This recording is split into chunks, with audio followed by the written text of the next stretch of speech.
What's up, Hope Shot fam? Welcome back. Oh man, it's are you slaying demons over there too, Nate? Yeah. Holy Toledo.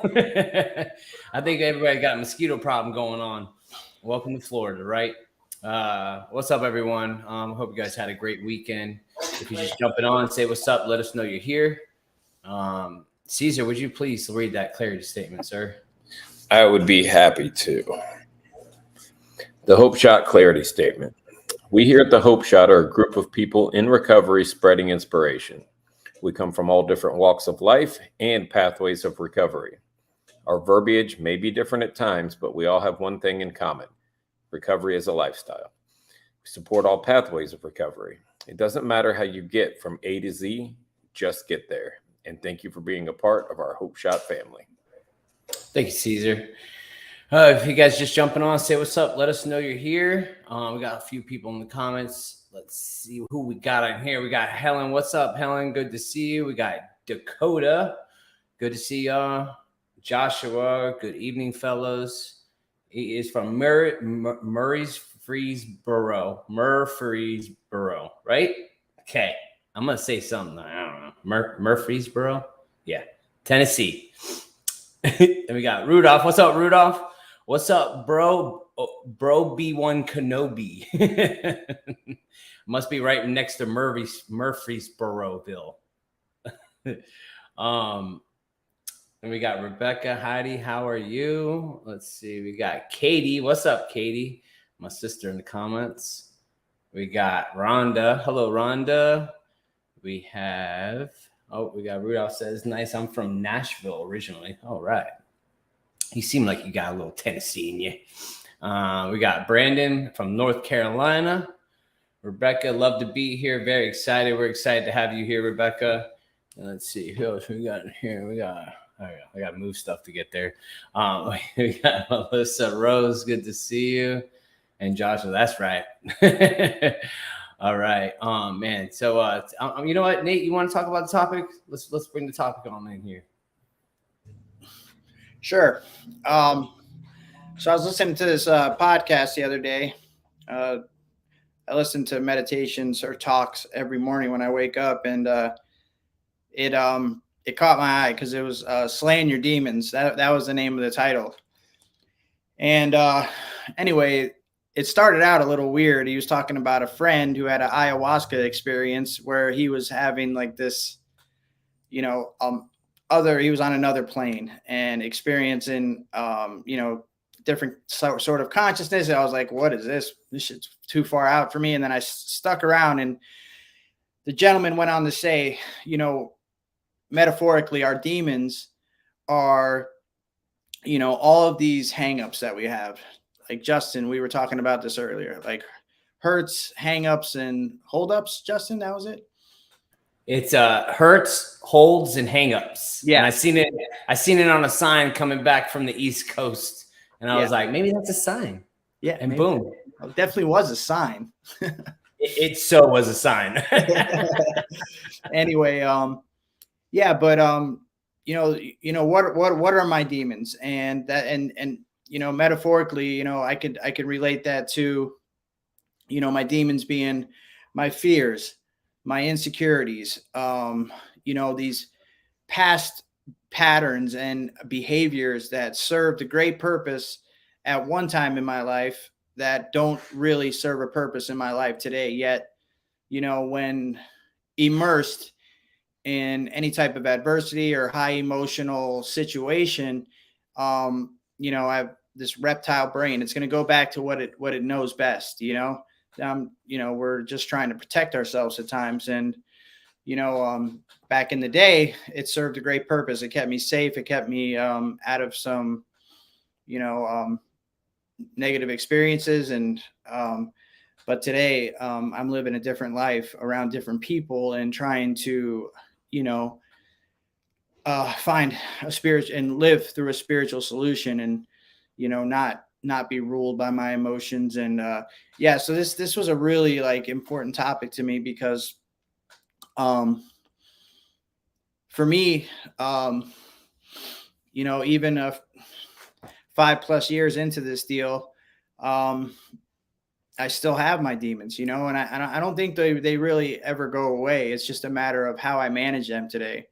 And I have to be like super aware, because I remember, you know, it was kind of when I first came in here, you know, I was just, you know, dying for something different. I was very desperate, very pathetic, and a lot of pain, and I just wanted to stop hurting. And I didn't understand, you know, really that, you know, drugs and alcohol were the least of my problems, and my main problem was my thinking and my mind, and all of this trauma and all of these habits and behaviors and patterns that I have formulated over, you know, many years of decadent living, and you know, and being in very volatile, violent environments, and you know, doing my best, and you know, using what limited tools I have or had, you know, to survive in those situations, you know. So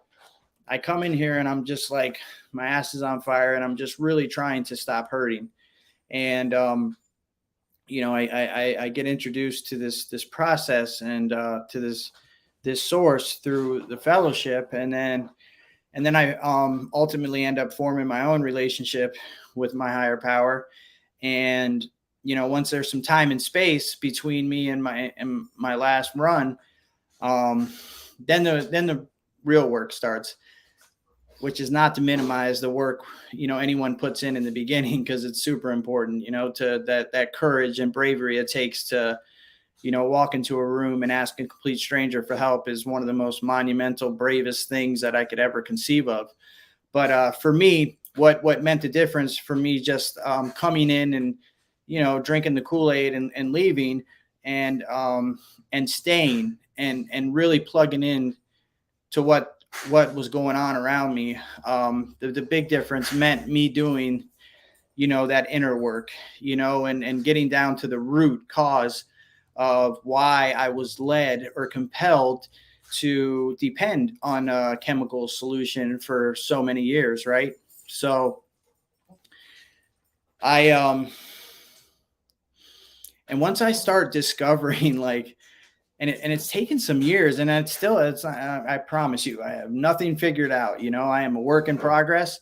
But it's really cool once I can start differentiating, you know, where I'm at today, and the only way I can determine like how or when, you know, my defects or my demons are calling the shots, is because I am working a program, and I am connected to a higher power. Not just connected, but I have a relationship, and I you know, give attention to this relationship. I nurture this relationship on a daily basis. I have a conscious contact with who I believe in.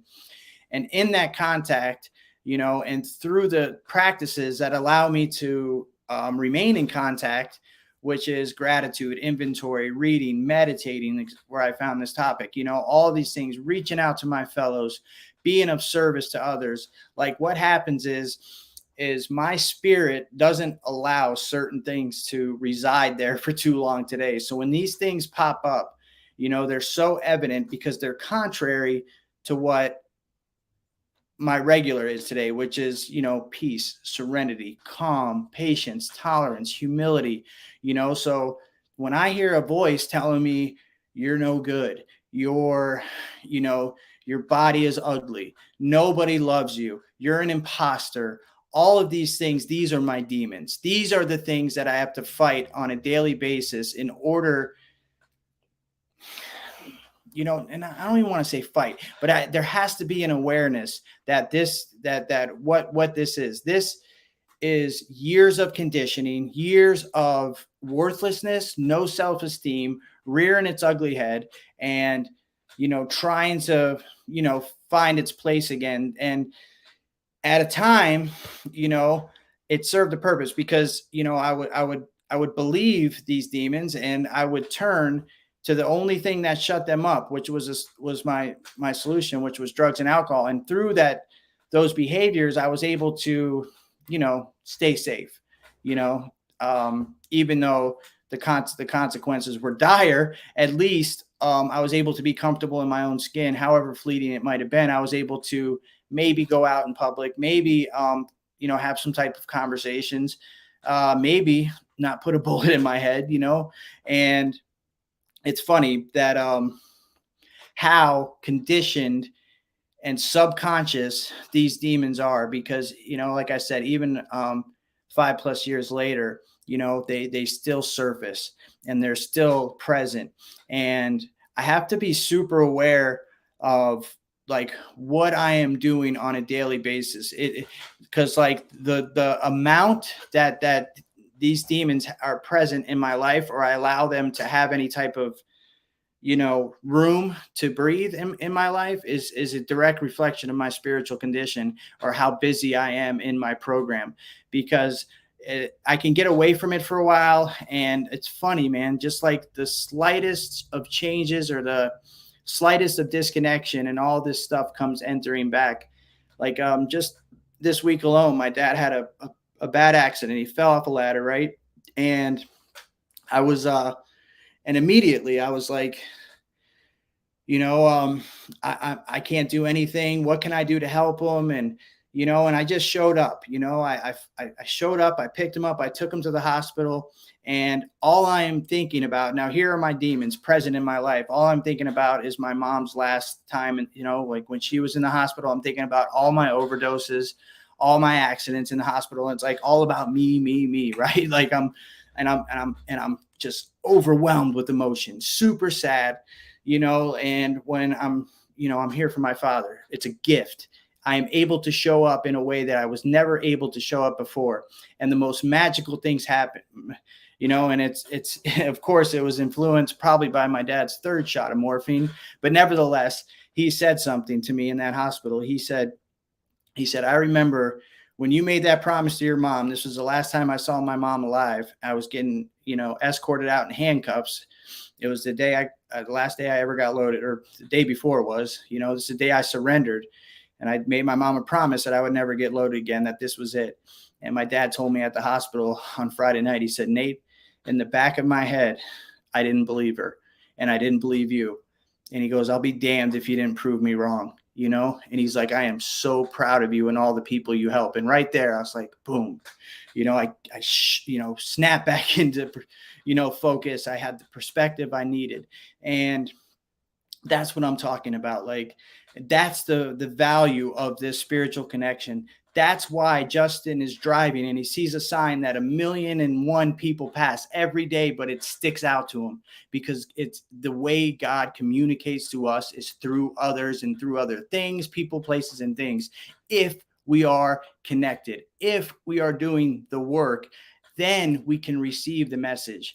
And as long as I keep receiving that message, I can keep on seeing these demons for what they are, which is just like old coping mechanisms, old, like, protective measures that kept me safe, and I'm able to, discard what's not useful, what doesn't serve a purpose in my life anymore, and turn to the spiritual solution. Only if I have a spiritual solution, though, right? And only if I have a network of people around me that can, tell me something, or only if I'm connected to my father in a way where he says those words and I'm able to receive them because of, where I'm at today. And today I get to be a son, I get to be a brother, I get to be a positive role model in my community. And when something's telling me different in my mind, I need to get busy and turn to helping others. And I need to turn to what I do know, that I am worthy today. I am worthy of recovery. I am worthy of my father being proud of me. I am worthy of a family, and I am worthy of all these things that, that my past self could talk me out of really quick if I'm not staying busy in this deal. That's it. Sorry. Sorry. Yeah. It's funny, man. I this weekend I went and hung out with a bunch of people, man, from my fellowship, from friends that I've met. That's like family to me, and we went and hung out. We went bioluminescent kayaking. That's night kayaking on the East Coast where like the water glows from like plankton. And it was like the first night, like it was glowing, but it wasn't as prominent. I was like, damn, I can't find the word. That don't even sound right. But it was because we went out like midnight. So we're in a kayak, middle of the night. It's pitch black, but all you see is the stars out, man. And it was just beautiful. But then, and on the way there, we seen a rocket launch, right? It was really cool. Like, it was just like, it was such a magical weekend, you know? And so the next night we went, and it was really glowing, and it was just cool, man. Like, our world is so cool. And like back in the day, I wouldn't give two shits about that. Not a lick, you know. It's like, it sounds cool, but I ain't got time for those. I ain't got time for none of that, you know? And now I get to experience life with people that are just in love with life, you know? And that's the beauty part of this thing, man. You know, talking about the slaying of demons. You know, I have moments, I have seasons, you know, where like those demons like to come out more and more. And sometimes those demons are at bay and they're asleep.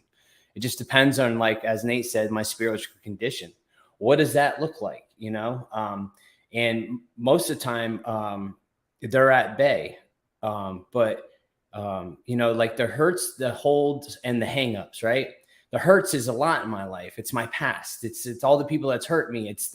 And sometimes you get triggered off like certain instances or certain, you know, certain things that happen in our lives. Like, these things will come out and come back up.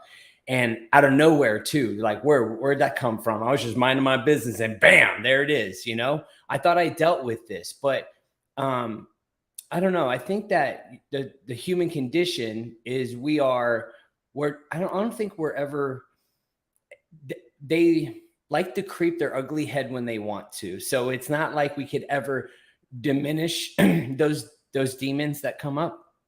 I feel like they are dormant, you know. They're dormant, waiting. You know, as somebody used to tell me when I first got in here that that my disease is doing push-ups.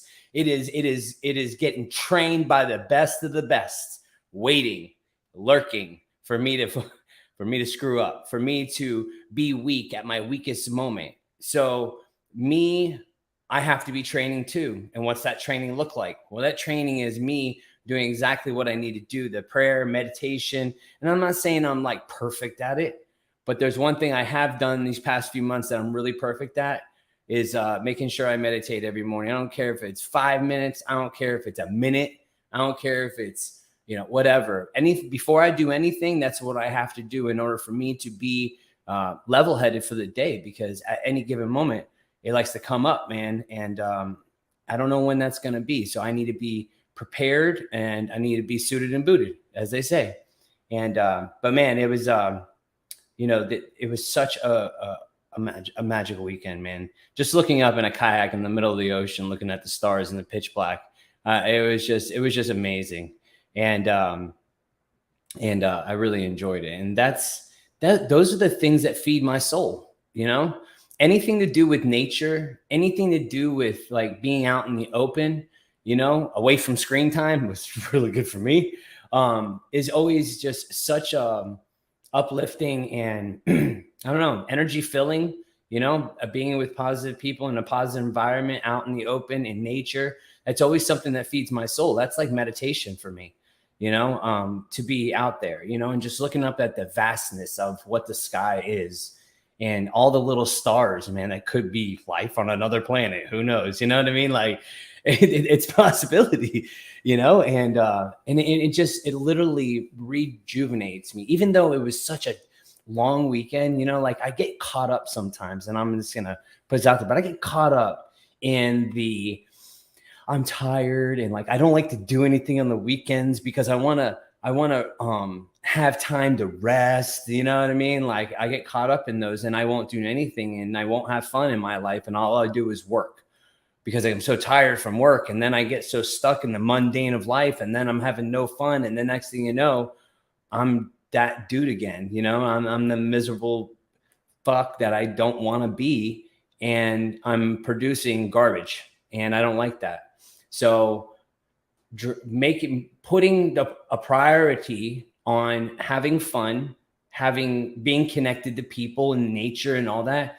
It has to be a priority. Now there's time, there's a balance to it always. Like, it was a long weekend. I'm tired, but you know what? It was fulfilling. It filled me up this weekend. And, you know, that sign on the way back, you know, I always look, man, I always look for signs now, like of, you know, like, I don't know, man, anything that like catches my eye, I write down. I just do it. Like, it's just normal to me now. I never used to, but now I do. Anything that sticks out to me, I write down. And that stuck out to me, you know, the hang up, the hurts, the holds, and the hang ups. Because I feel like that's reservations, right? I feel like that's the stuff that will take me out if I do not process it the proper way. So when something sticks out to me, I like to write it down so I can, like, I don't know, talk about it on here for one thing. Another thing is I can meditate on it a little bit and see exactly, okay, is it something, am I being, you know, am I hung up on something too long? Because I really love doing that. Is it something, I don't care how big or small with the hurts, because I can catch a resentment real quick. You know what I mean? I'm the resentment king. Okay.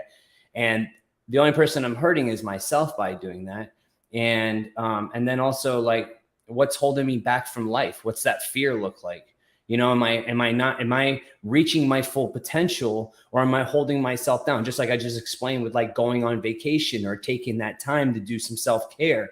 I'm holding myself back from actually experiencing that joy, that peace, that serenity that I'm looking for by connecting with people, by connecting with nature, by all those things that I do love. But I will hold myself back from doing that because I let tired getting in the way, or a job getting in the way. And that's not fair, for one thing, to my kids, my wife, my friends, all the people that love me, but also myself. Because if I don't have that, like, what am I producing out in this world? A bunch of negative shit. They're going to have negative Nancy or negative Nick, whatever. It can be negative Nate, fuck it. Even though that doesn't make any sense, but whatever. But but the negative, you know, nobody wants a negative Nancy, Nick, anything. You know, we want to produce good fruit. We want to produce good positive energy. That way people want to be around us, you know? Because there was a long time nobody wanted to be around me. And I didn't want to be around my fucking self, you know? So those things are just so important to look at and process and see if something is doing that. Hurts, holds, hangups. So, all right, that's all I got, man. Caesar, what's up? You want me to read some comments? You want to pop off? No, there's a lot of comments, man. Go ahead, and then I'll take it away. All right, then. Caesar has spoken. Make it so. Big C. All right, I'm gonna go back up here. Let's see. Yeah, you got to go way back. There's a lot of comments. Way back in the time. All right, I'm gonna shout out Amber Sullivan, first time here. Well, welcome. We appreciate you being here. This happens every Sunday, 8:00 live podcast. Then we have Steve in the house. What up, Shot? We got Lisa Jacob is 9/7/2020. And let me shout out real quick. Yo, Erica in the house. Erica. I love that so much. We got never Kimberly's, going away.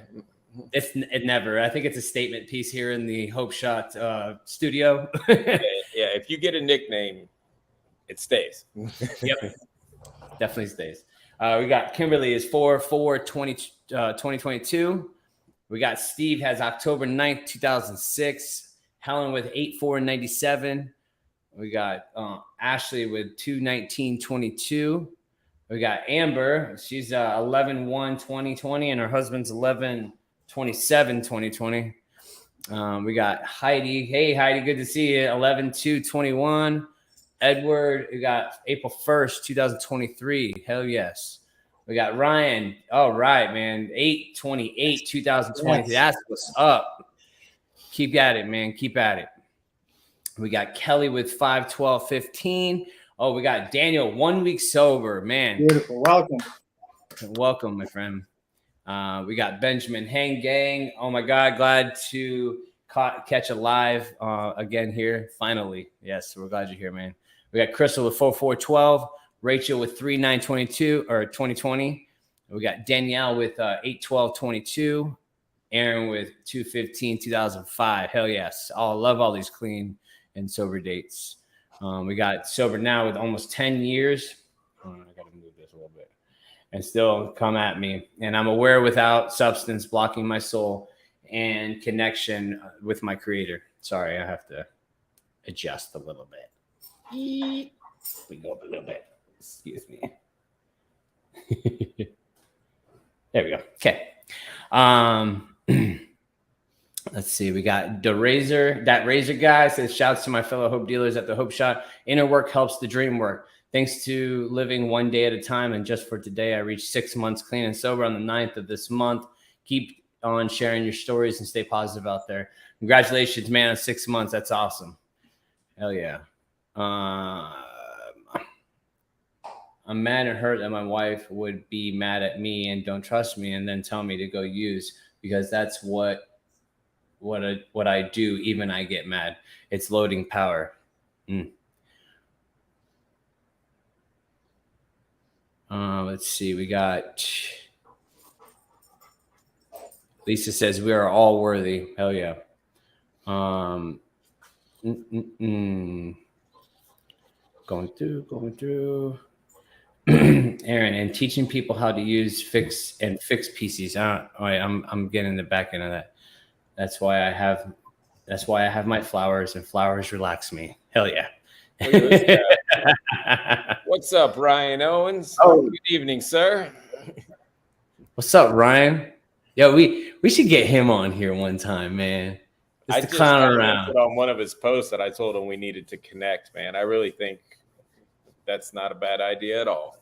Yeah, no, definitely, man. He definitely can vibe with us. And then I'm gonna say hi to Lynn. Hey guys, love the topic. Love you, Lynn. All right. So go ahead, kick it off, my friend. What's it? Slaying your demons? Sounds Hurt. so cool. Slaying your demons, hurts, holds, and hangups. Sounds so cool, slaying your demons. The first demon I had to slay was I had this obsession in my mind that all I thought about 24 hours a day, 7 days a week for probably the better part of 20 years is when I was going to get my next one. How was I going to stay high? How was I going to stay drunk? And it's all I thought about. When I would get locked up and shut down for a little while, it's all I thought about in there was when I was going to get it on the way out, or could I get it in there? And I lost a lot of time and a lot of years that could have been much different because this obsession in my mind was all consuming. So that's the first demon that had to be slayed. In the process of that was asking for help, and I've probably said it 100 times on here, and I'll say it 100 more. I asked for help, and I accepted the help as it came. I didn't dictate what the help was going to look like. I didn't go, well, I'm going to do this, but these 3 other little things that you're asking me to do, I'm not willing to do that. My ass was kicked enough that I was willing to do anything to get something different than what I had. So, you fast forward, I'm in a rehab, I'm working with a sponsor, and I get out the other side of that rehab. And I think it was a couple months of me walking to a meeting every day. Matter of fact, I saw Helen today at a celebration of life for one of our friends at the Edna Avenue Club. And that was where I walked to every day for my first couple years in recovery. And one day I just happened to look up and I realized I was walking by like 2 or 3 bars every day that I walked to that meeting, every day that I walked to probation. And it dawned on me that any time in the past, I would have found an excuse to pop my head in one of those bars and see what was going on. And the obsession was gone. I hadn't thought about it. I didn't even realize it. It had been gone for months. But once that's gone, and once my main coping mechanism, which is drugs and alcohol, are gone, I'm left with a lifetime of poor coping skills. That's all I've got. And every one of them is attached to a fear. So my whole life, from the time that I picked up my first drink to, 20, 30 years down the road, almost every word out of my mouth is a lie. And I broke it down with this guy. We were sitting there and we were trying to find the fears that were attached to the behaviors. And it turns out, it sounds really complicated, but it's pretty simple. Why do I lie all the time? Well, because I'm embarrassed of what the truth looks like. I'm afraid you won't like me if I tell you who I really am. And I have nothing to be proud of. Everything that I boasted and bragged about was either a lie or it was something that I had done 25 years before, and it was the last thing that I had to be proud of. So learning to be okay with my truthful past and share that with people and share the ugliness out loud was one of the biggest steps that I took forward. That's one of the biggest demons I slayed, is my past not having power over me anymore. No more excuses to have to lie about who I am as a person. So you move forward, and it's less about these big sweeping lies, and it's more about the lies of convenience that I still catch myself doing every once in a while. It's because it's ingrained in me. Hey, Caesar, how come you didn't make it to that meeting last night? My first thought when my mouth is opening up is some grand story, and it flows like just a fountain of bullshit. And I'll catch myself and I'll be like, man, I was exhausted, from a long day of work, and I just didn't make it. And I didn't make it a priority to be there. And I'll do better next time. But that is always in the back of my head. And I see it in my daughter, Emma. She can tell a story and she doesn't realize I know. And I'm like, come on now. Like, that is an extraordinary story for an 11-year-old. Like, let's cut the BS, and I see it in her, and I'm trying to break her of the habit. I'm like, you realize you're a good kid. You don't need to lie about everything. There's really nothing for you to lie about. And I'm not going to believe you. And the people around you aren't going to believe you when you do have something to be proud of and you're all excited to tell the story. None of us are going to believe you. And that's what I was in the past. Didn't matter what I said. Nobody believed a word that came out of my mouth because I had lied about everything for the majority of my life. And then all these poor coping skills and my ability to make everything about me had to be broken. What Nate just shared about his father, some of the best advice that I got, and it came across really harsh. So my dad was in the hospital and they were letting him out to go home and to be on hospice. He was going to die. There was no ifs, ands, or buts about it. And my mom falls at the same time. And I'm calling everybody. I'm in Tampa and I'm going to meetings that I don't know anybody at, but I'm just doing what I'm supposed to do. And I call this guy and I'm talking about it. I'm like, oh man, I'm so scared that this is going to happen. And I'm this and I'm that. And he just shuts down the conversation and goes, bro, it's not about you. Why are you trying to make it about you? And I was like, but me, but what about me? And he's like, it's not about you. Your whole life, when it came to your parents, you made it about you. You stole their time. You stole their peace of mind. Now they're sick and they're going through this. Don't make it about you. See what you can do to make the situation better. Be there for your sister. Be there for your mother while your father's dying. Be there for the right reasons and don't steal the situation and make it about you. And I did. And I look back on that now and I'm okay with the whole situation. because of the way that I reacted to it with guidance from somebody else. I can turn anything into how it affects me. My selfish behavior is just deep rooted, deep seated. I wake up every single morning with what I call untreated alcoholism. I wake up, I'm ungrateful. I wake up in a house that I prayed for, to go to a job that I prayed for, and I will bitch about it. I get in the truck and drive with the license that I prayed for, and I'll bitch about the driving. So what I have to do to counteract that is get into gratitude and connect to my higher power first thing in the morning. Because if I don't have spirituality, I'll run out the door and I'm a freaking train wreck. And every one of those character defects will run rampant all day. I'll treat the people around me like crap. If I get plugged in first thing in the morning, I'm okay. I've checked myself. Like Justin does his 1 minute to 30 minutes or whatever it is of meditation. I've got my form of meditation. Nate's got his form. We share a gratitude list each morning. You know, I had a guy tell me, you know, I'm not going to do this for a little while. I'm going to try something different. And, you know, going through the motions of sending that gratitude list can feel like robotic and just doing the same thing over and over again.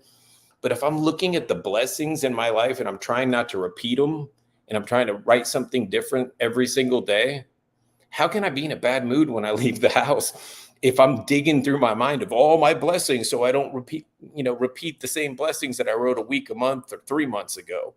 So it works. It seems repetitive. And he came back and he was like, man, you know, I haven't done it for a week and I've had a shit week. I'm like, you don't say.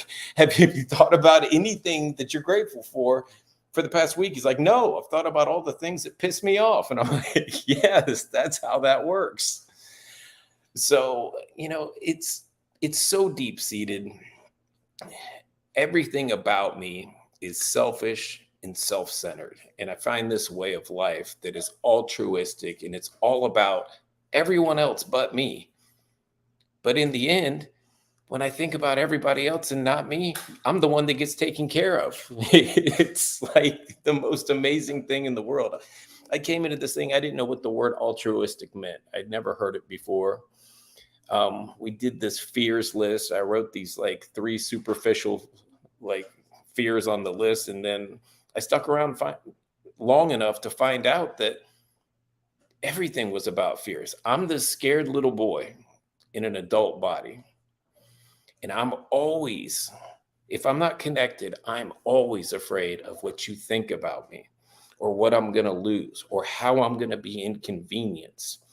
Or I can't try that. I've never done it before. And these other people have done it before. I can't look silly in front of them. I paralyze myself from having new experiences and new opportunities. And I sit stagnant, like Justin said. Trying new things and going out and having fun should be a really big priority. And I'll miss out on a lot of things because I'll say, oh, you know, I've worked so hard. I'm tired. I'm not really tired.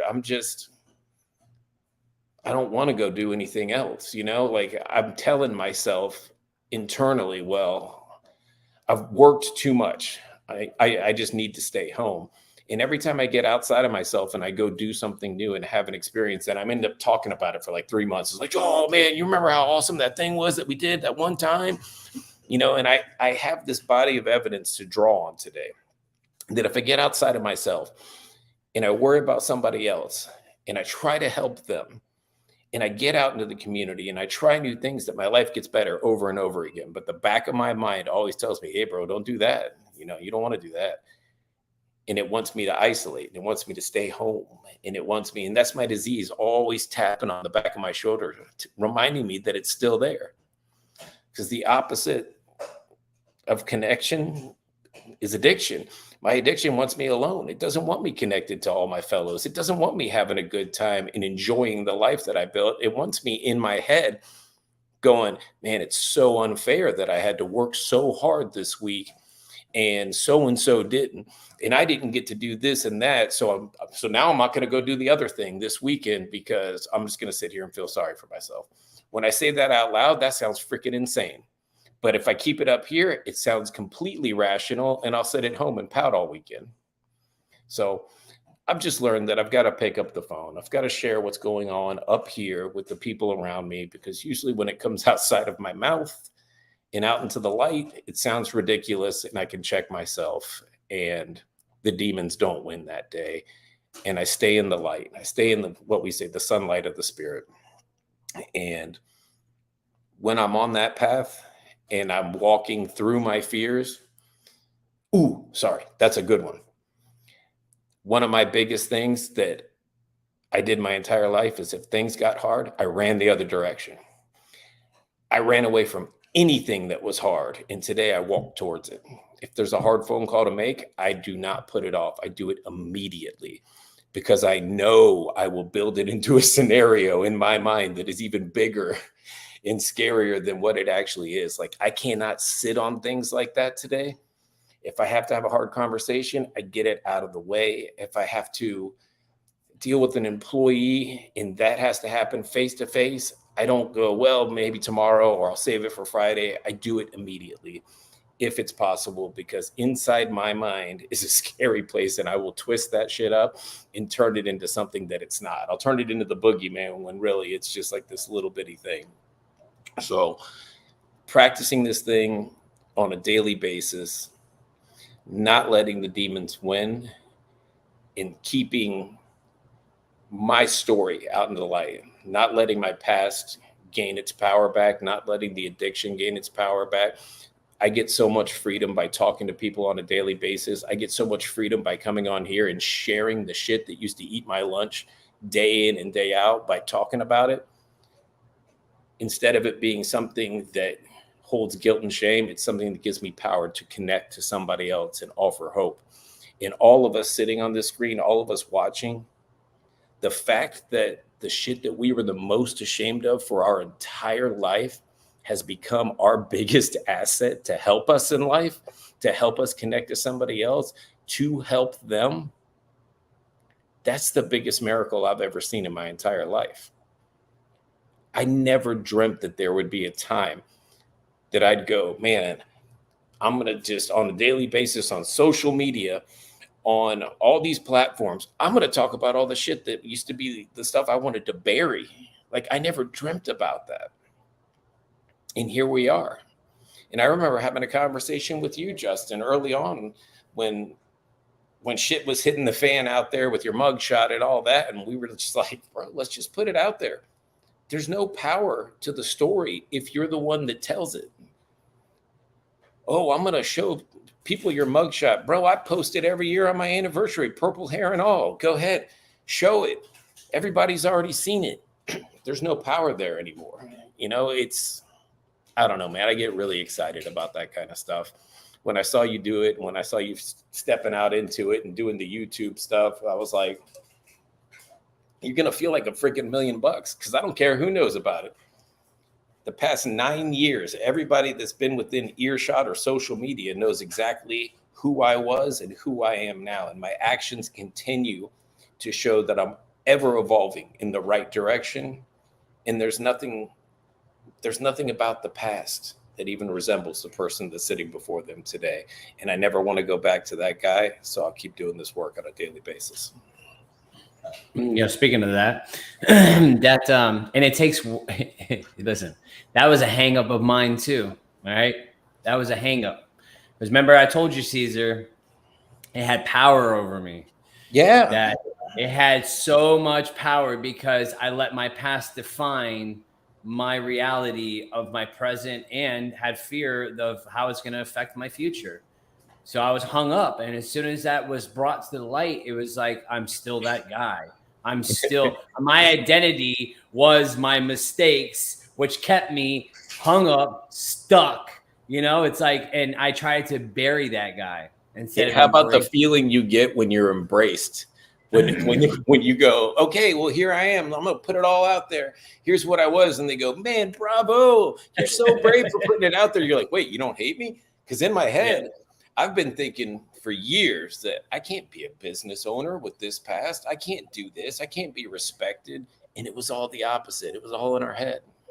It's all in our head. The narrative that we built in our head, it keeps us stuck. The fear-based narrative. Yeah. I'm not worthy is a fear-based narrative. Yes, you are. You are worthy. Everybody's worthy. All I got to do is try. And if I try every day to be a little bit better, I'll continue receiving the blessings. Yeah, and you might get another couple no's on the fucking way, you know, a couple no's on the way, and those no's turns into yeses eventually. You just can't get stuck on those couple no's, you know. But one thing you said, Caesar, that I really wanted to talk about was the repetitiveness, right?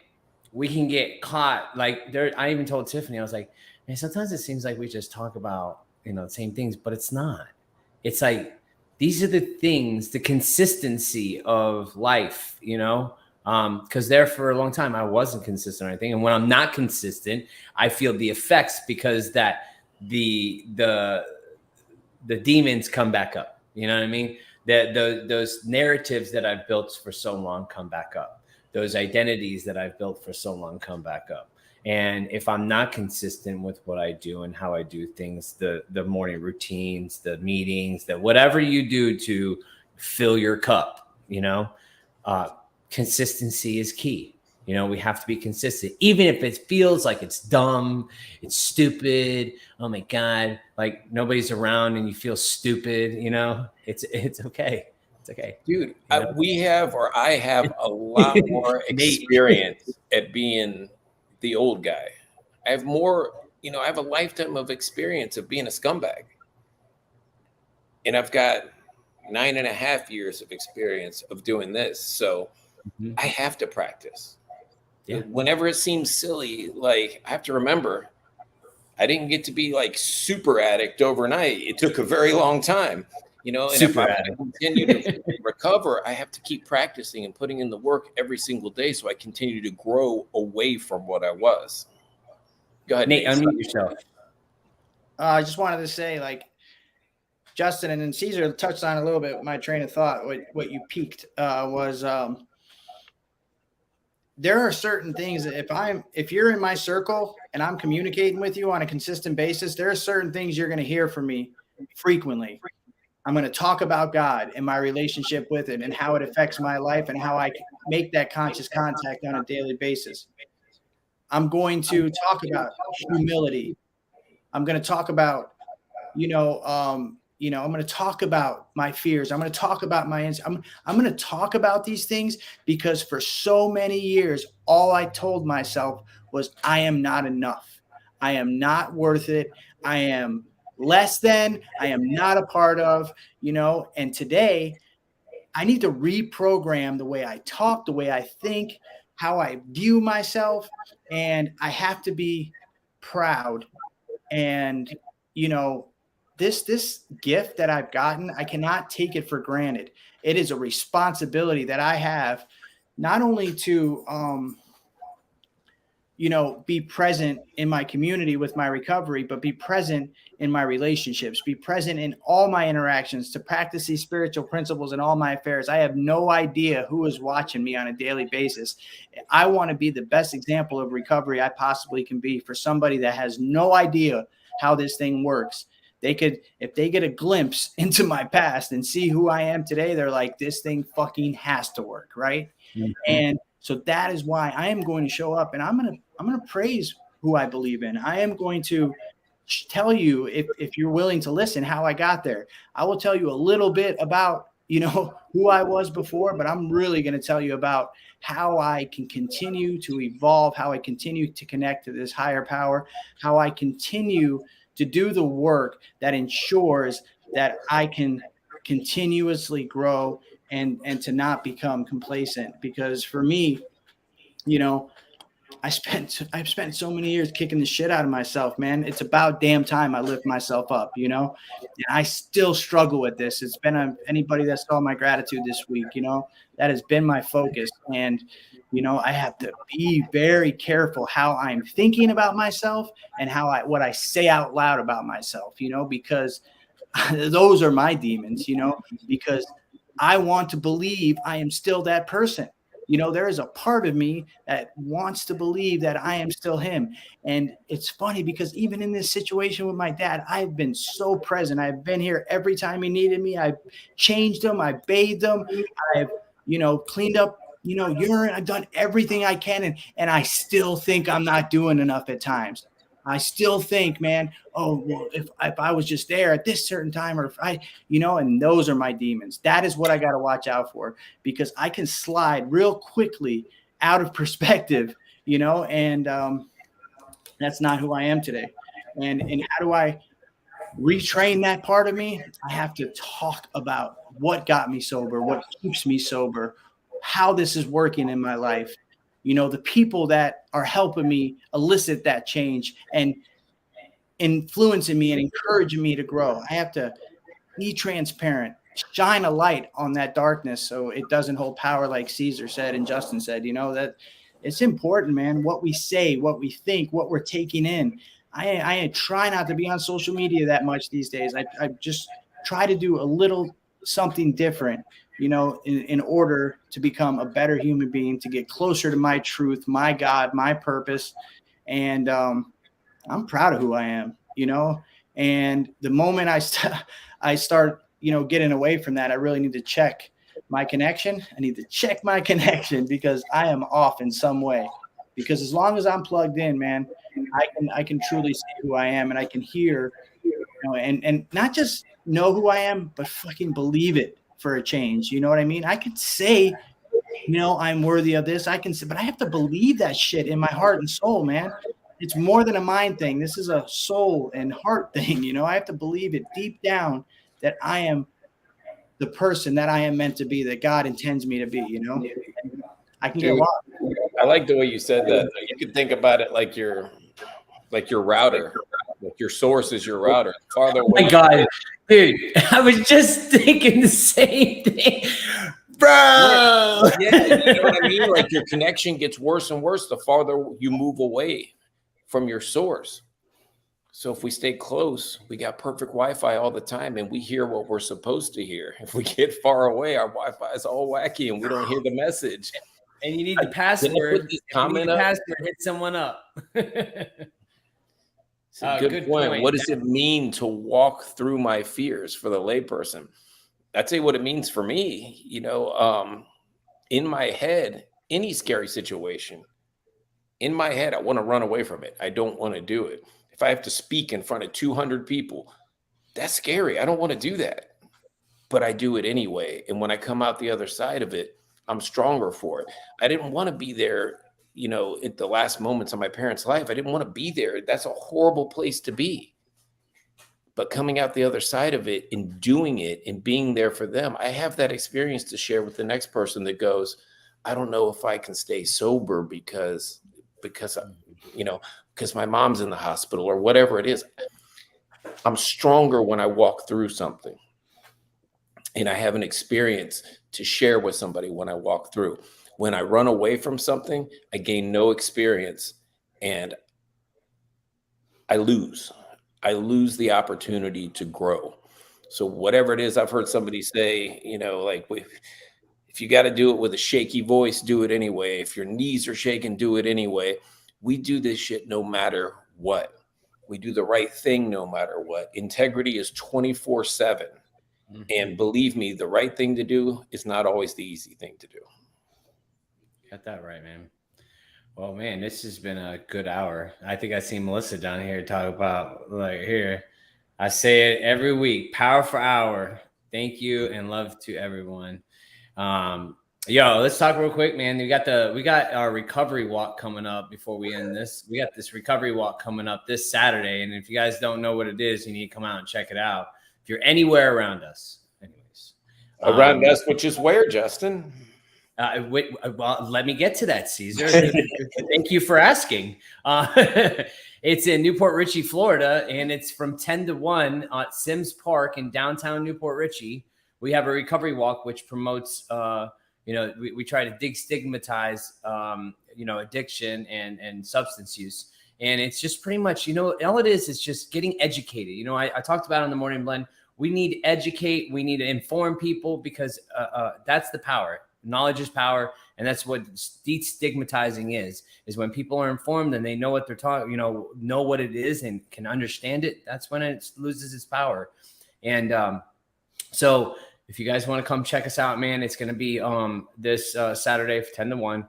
And we're going to have Melissa Sober Now. She's coming down from North Carolina. Thank you for coming down to speak with us and hang out with us. And I'm going to love it. And then we got also Sonia Johnson. She's going to be speaking. We got April Woods in the comments. She's going to be speaking. We got so many people. We got Lynn. We got so many people. We got Nate. I know Caesar's going to pop his head up in there. At least something.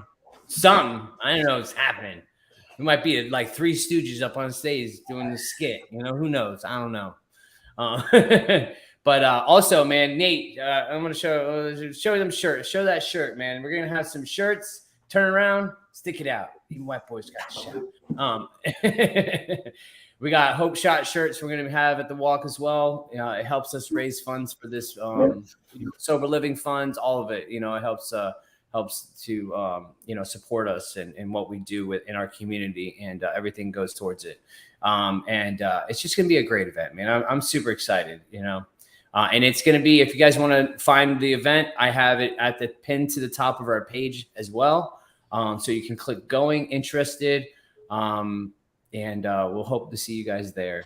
And let me see. I can read a few more comments and then we'll end it. Let's see. We got my sister says, rock that mug shot. It's a hope shot. That's right. We got Erica says, onward soldiers. We have, wait, hold on. We got Rachel says, F fear. Fuck fear. All right. I'm going to correct my language now, Crystal says, thank you so much for sharing this. So much power in recovering out loud. It took me years to realize this. Y'all are amazing. Thank you, Crystal. You're amazing too. You're doing so many great things for recovery in general and the whole state of Florida, really. We got JJ says, for anybody who wants to talk about my past, I'll be more than happy to share it, starting from the problem, discovery, and recovery, and everything else I've discovered and revealed in the process. That's right. Uncovery. That's what we're doing. Let's see. We got Helen. We got Justin. I'm so grateful they posted your mugshot. It's what started the Hope Shot, which I love dearly. You guys touched so many people. You are saving lives. Thank you, Helen. I am grateful for that. At the time I wasn't, but I am grateful because here we are, man, doing the deal. And I've just met so many awesome, amazing people along the way. Let's see. And we have Helen says, I'll bring my Boy Scouts to walk every year. Start with them young. Yes, right. Well, that's it for tonight, guys. It has been a great topic, man. Thank you, Nate, for composing it with me. It's funny how we always have, we come with these topics and we can kind of mesh them together and we come up with this, just a powerful hour, as Sober Now put it, Melissa. So we'll see you guys next Wednesday. And hey, I'm going to put a link in the comments. It's for our audio podcast. We convert all the audios and we're going to have a lot more, different audio testimonies and stories coming up here in the future. If you guys want to check them all out, we would appreciate you guys subscribing to the audio, which you can get on podcast, Spotify, you name it. Anywhere you can find a podcast, you can subscribe to it, I believe, anyways, even on Pandora. If you guys would subscribe to it for us, man, it's just following us. It's not subscribing to anything, but following us and, supporting us. So we'd be forever grateful. And all right, that's it. I love y'all, man. See you guys next week. See you.